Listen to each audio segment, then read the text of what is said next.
বিসমিল্লাহির রহমানির রহিম। দেশের বিভিন্ন অঞ্চলের জেলে ভাই বোন বন্ধুরা আসসালামু আলাইকুম। মা ইলিশ সংরক্ষণ অভিযান 2025 4 অক্টোবর হতে 25 অক্টোবর 2025 এই 22 দিন মা ইলিশ ধরা নিষেধ। সরকারের এই নিষেধাজ্ঞার সাথে আমরা সম্পূর্ণ একমত।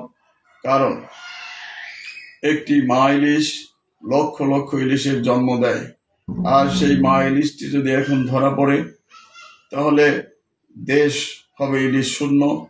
তাই আমাদের নিজেদের স্বার্থে, দেশের স্বার্থে নৈতিকভাবেই আমাদের মা ইলিশ ধরা থেকে বিরত থাকতে হবে। প্রিয় জেলে ভাইরা, আপনারা কোনো মন্দ লোকের কুপরামর্শে কান দিবেন না, আর তাদের মিথ্যা প্রলোভনে আপনারা ভুলবেন না। আপনারা আপনাদের জায়গা থেকে নৈতিকভাবেই দেশের স্বার্থে, ইলিশ সম্পদ রক্ষার স্বার্থে আপনারা মা ইলিশ ধরা থেকে বিরত থাকবেন বলে আমি বিশ্বাস করি। এরই সাথে আমি এই জেলে পরিবারগুলোর পক্ষে সরকারের কাছে একটি দাবি জানাতে চাই। সে হলো, বাংলাদেশের জেলে পরিবারগুলো অত্যন্ত দরিদ্র পরিবার। অবরোধকালীন সময় তাদের অনাহারে অর্ধাহারে দিন কাটে।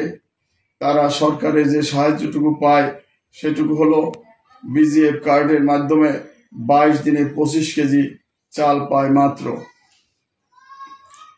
4 জন 5 জন 6 জন লোকের একটি জেলে পরিবারে এই 25 কেজি চালে কিছুই হয় না।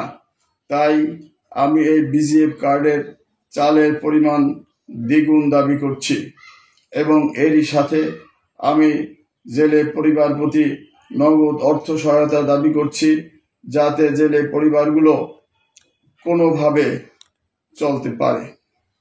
আমি সরকারের কাছে আরো দাবি করছি, এই অবরোধকালীন সময় জেলে পরিবারগুলোর জন্য বিকল্প কর্মসংস্থানের ব্যবস্থা করতে হবে।